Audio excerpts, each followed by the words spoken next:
Today, childbirth happens under bright hospital lights, doctors nearby, machines watching every heartbeat, pain relief within reach, emergency surgery if something goes wrong. But for most of human history, none of that existed. No hospital, no antibiotics, no anesthesia, no emergency C-section. Just a woman in a warm, dim room, a midwife beside her, other women holding her body upright, and the terrifying knowledge that this night could end in two completely different ways. A child could enter the world, or a mother could leave it. So the real question is not simply, how painful was childbirth in the ancient world? The real question is, how did women survive it at all? Because ancient childbirth was not random. It was not just panic, prayers, and luck. It was a system. A survival system built by women, remembered by women, and passed from woman to woman for thousands of years. In many ancient societies, birth was not treated as a man's space. The husband usually waited outside. Male doctors were rarely present unless something had gone badly wrong. Inside the room were mothers, sisters, neighbors, older women, and one person everyone listened to, the midwife. She was not just a helper. She was the closest thing that room had to an emergency system. She knew when the mother was progressing normally. She knew when the baby was positioned badly. She knew which sounds meant fear and which sounds meant danger. She had no monitor, no scanner, no blood test. So she read the body with her hands, her eyes, and memory. Memory was everything. Before medical schools, there was observation. Before written guidelines, there were women who had seen hundreds of births. They remembered which positions helped, which herbs calmed pain, which oils softened the body, which signs meant wait, and which signs meant act now. And one of the most important things they understood was almost shockingly simple: gravity helps. For most of history, women did not usually give birth lying flat on their backs. That position became more common much later, partly because it made birth easier for doctors to observe and control. Ancient women often did the opposite. They stood, they kneeled, they squatted. They sat on birthing stools with an opening in the center while the midwife worked in front of them. In ancient Egypt, women used birthing bricks, simple blocks of clay, but not treated as simple objects.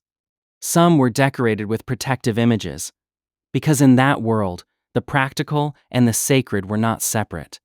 A brick could support the body. A prayer could support the mind. Both mattered. And that is something modern people often misunderstand about ancient medicine. Yes, there were rituals. Yes, there were gods, charms, and amulets. But underneath the spiritual layer, there was also real practical knowledge. Warmth mattered.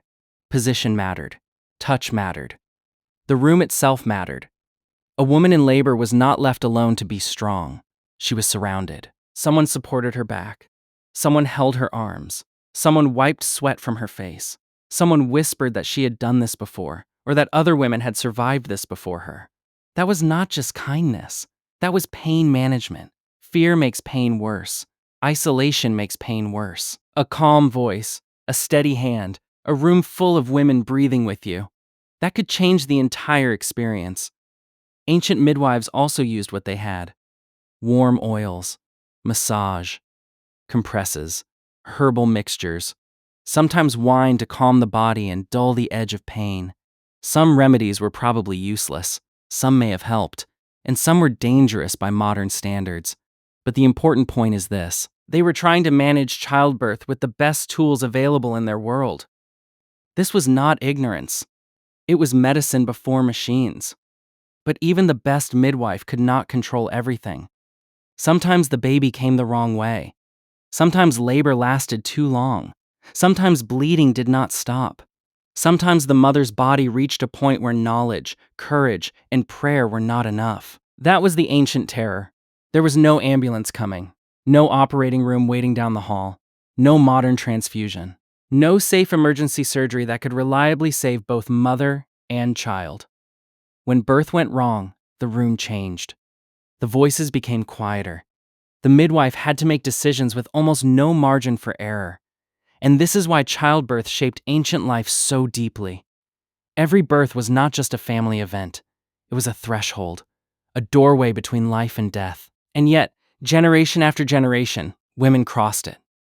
Not because it was safe, but because they had built a way through it. The ancient birth room was one of humanity's earliest medical spaces. Not because it had advanced technology, but because it had roles. It had tools. It had trained hands. It had emotional support. It had accumulated knowledge. A midwife in ancient Egypt, Rome, Greece, China, or any other part of the world was carrying something larger than herself. She carried memory. The memory of mothers before her. The memory of births that went right. The memory of births that went wrong. The memory of what to do when a woman's life depended on the next few minutes. And this is the part that deserves respect. Ancient women were not helpless. They were not simply lying there, waiting for fate. They were active. They were prepared. They were surrounded by people who understood that birth was dangerous, but also understood that danger could be managed. Not perfectly, not always, but often enough for families, villages, and civilizations to continue. Modern medicine changed everything. Antibiotics, blood transfusions, sterile surgery, ultrasound, safe C-sections, trained obstetric teams. These things have saved millions of lives. To a woman from the ancient world, a modern maternity ward would not look like a hospital. It would look like magic. But that magic did not appear from nowhere. It stands on top of a much older foundation. A foundation made of women watching, remembering, helping, teaching, and refusing to let each other face birth alone. Before machines, there were hands. Before hospitals, there were rooms full of women. Before modern medicine, there was memory. And somewhere in that long chain is every mother who ever survived childbirth, and every child who lived because someone in the room knew what to do. So if your mother is still alive, maybe send her a message today. Because before you ever opened your eyes, she had already walked through one of the oldest dangers in human history.